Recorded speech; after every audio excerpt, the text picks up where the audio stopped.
Dear parents and lovely students, नमस्कार। आज इस वीडियो में एक बहुत ही महत्वपूर्ण निर्णय, जिन समस्याओं से हम लगातार 20 मार्च 2020 से जुड़े हुए हैं, आज भी वो समस्याएं यथावत।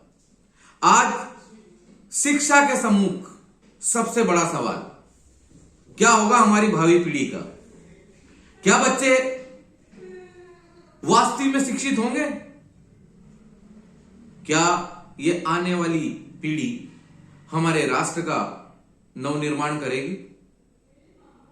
ऐसे बहुत सारे अनगिनत क्वेश्चन, कोई जवाब नहीं। निरुत्तर हूं मैं। देखिए, कई बार हमको ऐसा लग रहा है कि भाई सब चल रहा है, हम कर रहे हैं, प्रयास जारी है, बच्चे पढ़ रहे हैं, ऑनलाइन में पढ़ रहे हैं, ऑफलाइन में पढ़ रहे हैं, एजुकेशन चल रहा है, एग्जामिनेशन हो रहा है, बच्चा एग्जाम दे रहा है, बच्चा प्रमोट हो रहा है, everything is going on well. But जो ग्राउंड रिपोर्ट है बहुत ही चिंताजनक, रियलिटी बहुत ज्यादा चिंताजनक, अत्यंत चिंतनीय। सोचना पड़ेगा, बहुत देर हो जाएगी। कहीं ऐसा ना हो कि आने वाले समय में परिवार, समाज, गांव, शहर, राज्य या हमारे देश का विकास ही रुक जाए। शायद मेरी बात आपको अतिशयोक्ति लग रही होगी, कहीं ना कहीं आपको लग रहा है कि भाई कुछ ज्यादा बोला जा रहा है, लेकिन यही वास्तविकता है। आज की हमारी जनरेशन कल हमारे देश का नवनिर्माण करेगी। यदि आज वो सही तरीके से शिक्षित नहीं हुए तो एक बहुत बड़ा प्रश्न चिन्ह हमारे सम्मुख खड़ा हो जाएगा। सिंस लास्ट 18 मंथ, जबकि स्कूल पूरी तरह से बंद रहे, बच्चों के साथ बहुत ज्यादा प्रॉब्लम्स खड़ी हो गई। एक एजुकेशनल नहीं, बच्चों का हैबिट्स, बच्चों का मैनर्स, बच्चों का अनुशासन, बच्चों का टाइम मैनेजमेंट, बच्चों का रूटीन, सभी कुछ डिस्टर्ब। वापस आज जो स्थिति हमारे सम्मुख निर्मित हो चुकी है, फिर से वही सवाल, फिर से वही प्रश्न चिन्ह कि अब आगे क्या करें।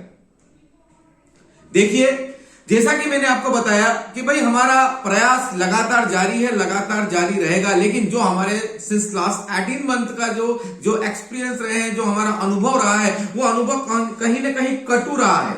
20 मार्च 2020 को महेश मेमोरियल स्कूल ने अपने अध्ययनरत सभी बच्चों को 100% बच्चों को ऑनलाइन प्लेटफॉर्म पे रजिस्टर्ड किया था। लगातार प्रयास किया, एक बेस्ट नर्सरी टू 12th, एक best education system online mode में 100% स्टाफ के साथ रन किया। लेकिन जब वो बच्चे फिजिकल हमारे सम्मुख आए, जब हमने वहां पर जो स्थिति देखी, तो भाई बिल्कुल होश उड़ गए। जो स्थिति हमारे सम्मुख आई वो पूरी तरह से सपाट थी। आप बिलीव नहीं करेंगे कि अगर हमने 100 बच्चों को शिक्षित किया था तो आज हमको जो रिजल्ट मिल रहे थे अराउंड द 10% स्टूडेंट्स ओनली। भाई 90% टोटली कोलैप्स। बड़ा ही चिंता का विषय रहा कि 90% बच्चों ने ना तो किसी ऑनलाइन मोड पे पढ़ाई की, ना कहीं ऑफलाइन मोड पे पढ़ाई की, ना ही इन्होंने बेहतर तरीके से कहीं ट्यूशन जाके पढ़ाई की, ना ही इन्होंने कोई सेल्फ स्टडी की। अरे 20 दिन 22 दिन के अंदर सब कुछ बदल जाता है। 18 माह से 90% बच्चों ने किसी भी तरीके से सही वे के अंदर एजुकेशन को नहीं लिया। यदि किसी ने कोशिश भी की, कहीं ना कहीं वो शो भी रहा, just the formalities only, nothing behind it. और आज फिर वही प्रश्न चिन्ह कि अब क्या करें। आपको क्या लगता है, ऑनलाइन मोड पे जाना चाहिए? मेरे पास फोन आ रहे हैं, खबर आ रही है कि नहीं सर, ऑनलाइन फिर से चालू किया जाए, स्थिति बहुत गंभीर है। जो परिणाम हमने देखे हैं वो बहुत ज्यादा चिंताजनक रहे हैं। मेरे पास शब्द नहीं है उन भयावह स्थिति को आपके सामने एक्सप्लेन करने की, आपके सामने वर्णन करने की कि भाई बच्चों का जो डाउनफॉल हो चुका है, जो उनके मॉरल हैं वो किस हद तक गिर चुके हैं।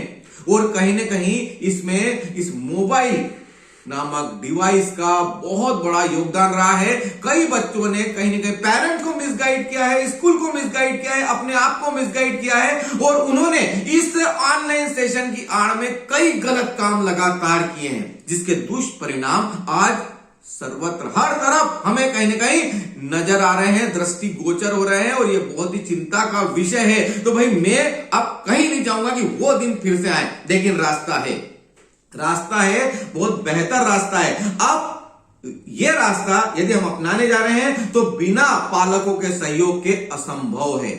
यदि आप ये बोलते हैं सर हमारे पास समय नहीं है, हम लोगों को समय, हम बच्चों को टाइम नहीं दे सकते हैं, हम बच्चों को डिवाइस लाके दे देंगे, बच्चों को लैपटॉप लाके दे देंगे, बच्चों को डेस्कटॉप लाके दे देंगे, बच्चों को सभी संसाधन हम उपलब्ध करवा देंगे, हम बैलेंस डलवा देंगे, अब बच्चे को खुद को करना है आप कराइए, हम बच्चे का मोबाइल रजिस्टर कर देते हैं, उसका नंबर दे देते हैं, आप उस नंबर पे वर्क भेजिए, वो बच्चा करता रहेगा, हम बस इतना ही कर सकते हैं। तो भाई मेरा ये निवेदन है कि फिर इतना भी क्यों? अरे ये कोई हमारी जवाबदारी थोड़ी हुई? मैं भी पालक हूं, आप भी पालक हैं, मेरे बच्चे हैं, आपके भी बच्चे हैं। अरे ये हमारा जो कर्तव्य है, जिस तरह से हम हमारे कर्तव्य की इतिश्री कर रहे हैं और हमको लग रहा है कि we are on the right path, we are doing our best, नहीं बिल्कुल गलत है, हम बिल्कुल गलत है। मैं अगर ऐसा कर रहा हूं तो मैं भी गलत हूं और आप ऐसा कर रहे हैं तो आप भी गलत हैं। अरे कहीं ना कहीं हमको बच्चों का फॉलो अप लेना ही होगा, हमको बच्चों की हर एक्टिविटीज को बहुत बारीकी से देखना ही होगा, ये आपको करना ही होगा। भाई अब मेरे पास ऑप्शन ये है कि अगर स्थितियां जब तक नहीं सुधरती है तो हम क्या करें? तो भाई देखिए द बेस्ट ऑप्शन मैं आपको यही बता रहा हूं कि अब महेश मेमोरियल स्कूल क्या करने जा रहा है। तो भाई देखिए हम लोगों ने एक परफेक्ट प्लान किया है, उस प्लानिंग के अकॉर्डिंग हम क्या करने वाले हैं, हम जब तक गवर्नमेंट का आदेश नहीं होता है स्कूल को इसी तरह से फिजिकल मोड पे रेगुलर संचालित करेंगे। हमारा जो 50% वाला कॉन्सेप्ट है वो कंटिन्यू है, लेकिन हमने एक छूट दे रखी है कि किसी दिन कोई बच्चा नहीं आ पाता है तो सेकंड डे के अंदर भी आके वो अपनी क्लास को अटेंड कर सकता है। 9 ऑनवर्ड्स बच्चों का चॉइस है, वो जिस वे में यहां पर आना चाहे।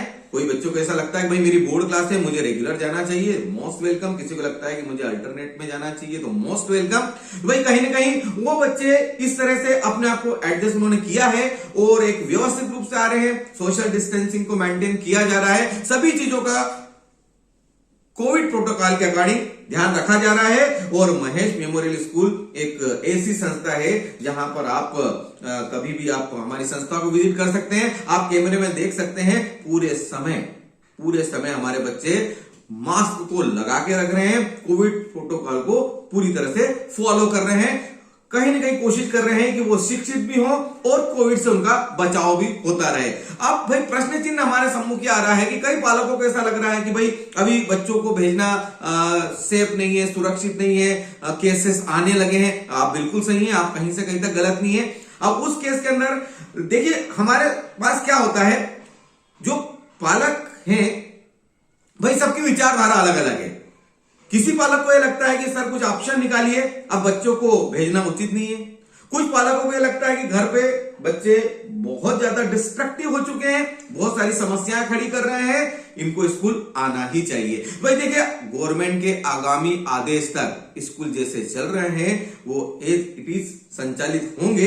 पालक के ऊपर बच्चों को भेजने का कहीं से कहीं तक कोई प्रेशर नहीं है, ये पूरा एक स्वैच्छिक निर्णय है कि पालक अपने हिसाब से निर्णय ले। अब मैं बात करता हूं उन पालकों की जिनको लग रहा है कि भाई बच्चों को अभी नहीं भेजना चाहिए, बच्चे अभी सुरक्षित नहीं है, बच्चों के साथ प्रॉब्लम्स खड़ा हो सकता है, कहीं कोई इश्यू नहीं है, आप बिल्कुल बच्चों को घर पे रख सकते हैं। इसका उपाय यह है कि भाई ट्यूसडे ऑनवर्ड्स हम लोग एक प्रॉपर वे फॉलो कर रहे हैं, specially for the classes KG1 to 8, KG1 से लेके 8 तक, 9 से लेके जो 12 तक का फेज है भाई वो बिल्कुल अभी फिजिकल ही जाएगा। बच्चों का वैक्सीनेशन ऑलरेडी हो चुका है, इसमें हम कहीं से कहीं तक कोई समझौता नहीं करेंगे। तो 9 से लेके 12 तक के बच्चों के लिए हम फिजिकल मोड के अलावा किसी भी अन्य मोड पे अभी बिल्कुल विचार नहीं कर रहे हैं। अभी हम किसी दूसरे मोड पे जा रहे हैं फिजिकल के अलावा, तो वो किसके लिए जा रहे हैं? KG1 से लेके 8 तक के लिए, जिन बच्चों का भी वैक्सीनेशन नहीं हुआ है। तो बच्चों आपके लिए हमारे पास बेस्ट प्लान ये है कि भाई अब ट्यूसडे के बाद आपकी कक्षा के कक्षाध्यापक, क्लास टीचर्स टेलीफोनिक वे में आपके साथ कांटेक्ट में रहेंगे, यदि आप स्कूल नहीं आते हैं तो जब वो एक लेसन एक प्रॉपर वे में एक्सप्लेन हो जाता है, टीचर्स उसका एक प्रॉपर वीडियो एक लिंक के ऊपर आपके लिए भेजेंगे, साथ ही जो उस लेसन के नोट्स हैं वो भी आपको प्रोवाइड किए जाएंगे। लेकिन बच्चों यहां पर आपका रोल नहीं है भाई, यहां पर रोल आपके पेरेंट्स का है। मैं सभी पेरेंट्स का ये विनम्र अनुरोध करूंगा कि बच्चों को डिवाइस बिल्कुल मत दीजिए।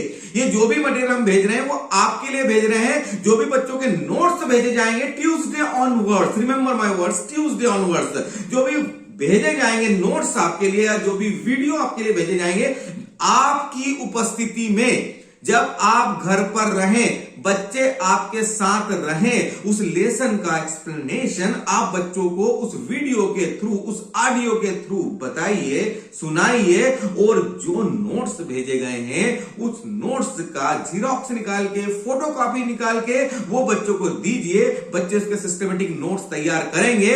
अब इसके बाद ये तो रोल रहा भाई पेरेंट्स का, बच्चों को करना है। बाद का जो रोल चालू होगा वो हमारे टीचर्स का चालू होगा, specially the class teachers. Class teachers के पास वो स्पेसिफिक क्लास के सभी बच्चों की पूरी जानकारी रहेगी, सभी पेरेंट्स के फोन नंबर रहेंगे। हमारे क्लास टीचर लगातार आपके संपर्क में बने रहेंगे, आप क्लास टीचर के संपर्क में बने रहेंगे। व्हाट्सएप नंबर आपको क्लास टीचर्स का अलॉट किया जाएगा। उस व्हाट्सएप नंबर पे आप अपनी प्रॉब्लम्स इंडिविजुअल बच्चे की, इंडिविजुअल सब्जेक्ट की, इंडिविजुअल क्लास की आप उस क्लास टीचर के साथ शेयर करते रहेंगे। क्लास टीचर के साथ एक हमारा बेस्ट कोऑर्डिनेशन रहेगा। वो क्लास टीचर आपके बच्चों से डायरेक्ट डिस्कशन करेगा, आपकी जो भी प्रॉब्लम होगी वो आपके साथ भी शेयर करेगा, आपके बच्चों के साथ भी शेयर करेगा। बच्चे घर पे सेफ भी रहेंगे, मोबाइल की चपेट में भी नहीं आएंगे, कहीं ज्यादा डिवाइस का यूज भी नहीं करेंगे। आपके ऊपर किसी भी तरह का प्रेशर भी नहीं रहेगा कि बच्चा नहीं पढ़ रहा है, हम क्या करें। अरे भाई ये हमारी जवाबदारी है, बच्चे हमारे हैं, उनको कैसे पढ़ाना है ये आप हमारे ऊपर छोड़ दीजिए। मैंने आपसे पहले भी बोला था, जब बच्चों ने मोबाइल का वो छोड़ना चालू करा, कई लोगों ने मेरे सामने एक प्रश्न चिन्ह रखा था कि सर वापस से अगर कोविड आता है, वापस से लॉकडाउन लगता है तो क्या आप ऑनलाइन चालू नहीं करेंगे। मैंने बोला था बिल्कुल नहीं करेंगे। तो भाई हम ऑनलाइन लाइव सेशन अब बिल्कुल नहीं करेंगे, केवल मटेरियल्स प्रोवाइड करेंगे। मटेरियल्स में हमको पालकों का सहयोग चाहिए। मैं आपसे फिर से विनम्र अनुरोध कर रहा हूं कि आपके बच्चों का को कोई डिवाइस स्पेशली अलग से मत दीजिए, बच्चों को किसी भी तरह का सिम मत दीजिए। जब भी आप फ्री हो, जो भी मटेरियल्स आपके व्हाट्सएप नंबर पे स्कूल के द्वारा भेजा जा रहा है, अपनी उपस्थिति में आप बच्चों के साथ शेयर करिए। जो चीज उनको सुनाने की है, दिखाने की है वो बताइए, और जो प्रिंट आउट निकाल के बच्चों को देने का है वो प्रिंट आउट दीजिए। भाई बात का रोल हमारा रहेगा, हमारे क्लास टीचर्स का रहेगा, उसको नोट्स को कंप्लीट करवाना है। हमको ऐसा लगता है कि भाई हमारा 2 यूनिट्स का वर्क हो चुका है, 1 यूनिट का हो चुका है, 10 दिन का हो चुका है। हमको ऐसा लगता है कि भाई अब हमको आप इस बच्चे का फीडबैक लेना है। उस फीडबैक के लिए अब हम ये नहीं करेंगे कि भाई आप मेल करिए, हम उस फीडबैक के लिए अब ये नहीं करेंगे कि साहब आप हमको व्हाट्सएप कर दीजिए, उसके लिए हम आप तक पहुंचेंगे, उस चीज का फीडबैक लेंगे। मुझे नहीं लग रहा है कि ज्यादा प्रॉब्लम है, मुझे ऐसा लग रहा है कि अब ये प्रॉब्लम शायद जनवरी एंड फरवरी मैक्सिमम रहेगा। फरवरी 15 के बाद शायद लगता है कि हो सकता है धीरे धीरे सब कंडीशन है जो स्मूथ होती जाए और मार्च ऑनवर्ड्स सभी चीजें फिर से रेगुलर होती चली जाए। तो होप तो यही है कि हम इस महीने, 1 महीने के ड्यूरेशन को, 40 दिन के ड्यूरेशन को एक सेफ जोन के अंदर इसी तरह से हम पूरा कर लें। तो ये हमारी प्लानिंग है पूरी KG1 से 8 के लिए और 9 से लेकर 12 तक के लिए। मैं फिर से एक बार रिपीट करूंगा, KG1 से लेके 8 तक के बच्चों के लिए हम लोग फिजिकल जो क्लासेस है एज पर गवर्नमेंट नॉर्म उसको हम लगातार मैनेज करते रहेंगे। और जो बच्चे नहीं आना चाहते हैं, पालक बच्चों को नहीं भेजना चाहते हैं, उनका भी बिल्कुल नुकसान नहीं होने देंगे। उसके लिए हमारे टीचर्स आपके कांटेक्ट में रहेंगे, मटेरियल्स आपके मोबाइल पे भेजा जाएगा और आपकी उपस्थिति में ही आपको बच्चों को दिखाना है। भाई अगर आप ये कर देते हैं कि अपनी जवाबदारियों से बचते हैं, अरे मुझे कुछ समझ में नहीं आ रहा है भाई सर आप तो बच्चों के मोबाइल पे भेज दो, ये अपने हिसाब से करते रहेंगे, तो फिर गलत हो जाएगा। एक बार हम चोट खा चुके हैं, हम बहुत गहरी चोट खा चुके हैं। बड़ी मुश्किल से बच्चे धीरे धीरे लाइन पे आने की कोशिश कर रहे हैं, डिवाइस को छोड़ रहे हैं। ये कहीं ना कहीं इस माया जाल से, सोशल मीडिया, मोबाइल, इससे कहीं ना कहीं बच्चे अब निकलने का प्रयास कर रहे हैं। तो हमको वापस से बच्चों को उस लाइन पर नहीं डालना है। लेकिन हम ये भी नहीं कर सकते हैं कि बच्चों को पूरी तरह से अब छोड़ दिया जाए 1 महीने के लिए, 2 महीने के लिए। तो जो रूटीन से अभी बच्चों के बड़ी मुश्किल से बनने लगे हैं वो फिर से कोलैप्स हो जाएंगे, फिर से उनके रूटीन पूरी तरह से डिस्टर्ब हो जाएंगे। तो भाई कहीं ना कहीं मेरा सभी सम्माननीय पालकों से, सम्माननीय अभिभावकों से हाथ जोड़ के विनम्र अनुरोध है कि प्लीज मेरे शब्दों को ध्यान से सुनिए। हमें बच्चों को शिक्षित भी करना है, उनको इस महामारी से बचाना भी है और मोबाइल की लत से भी छुटकारा दिलाना है। हमारा एक प्लान है, हमारा पूरा प्रयास है। हम प्रैक्टिकल्स वे में काम करते रहेंगे, हमें लगा तो हम आप तक पहुंचेंगे। हम we will find out the way. जो भी सिचुएशन रहेगी उसके अनुसार हम रास्ते बीच के निकालते रहेंगे। निवेदन यह है प्लीज आप हमें सहयोग प्रदान करिए। डेफिनेटली हम बच्चों को एक बेहतर भविष्य देंगे और जो परेशानी हमारी बच्चों की चल रही है मोबाइल को लेके, उससे भी बच्चों को निजात दिलवाएंगे। साथ ही हम बच्चों की पढ़ाई को नहीं रुकने देंगे। आपके ऊपर बच्चों की पढ़ाई के लिए जो प्रेशर बनता है कि बच्चे आपकी नहीं सुनते हैं, बच्चे पढ़ने नहीं बैठते हैं, आप बिल्कुल परेशान हो जाते हैं। भाई जब हम फीडबैक लेंगे, हम टेलीफोनिक फीडबैक लेंगे, हम फिजिकल फीडबैक भी लेंगे, तो डेफिनेटली है कि ये प्रॉब्लम हमारी पूरी तरह से सॉल्व हो जाएगी। होप कि मेरी बात आपको समझ में आई होगी, ये मैटर पूरी तरह से क्लियर हो गया होगा। इसके अलावा भी कहीं कोई आपको और क्यूरी लगती है तो आप स्कूल नंबर पर संपर्क कर सकते हैं, आप व्हाट्सएप कर सकते हैं। Thank you. ना सिखाए तुझे दौड़ना है, जीना सिखाए तुझे जीतना है, कहना सिखाए तुझे चीखना है, तुझे सीखना है। चलना सिखाए तुझे दौड़ना है, जीना सिखाए तुझे जीतना है, ना सिखाए तुझे चीखना है, तुझे सीखना है, तुझे जीतना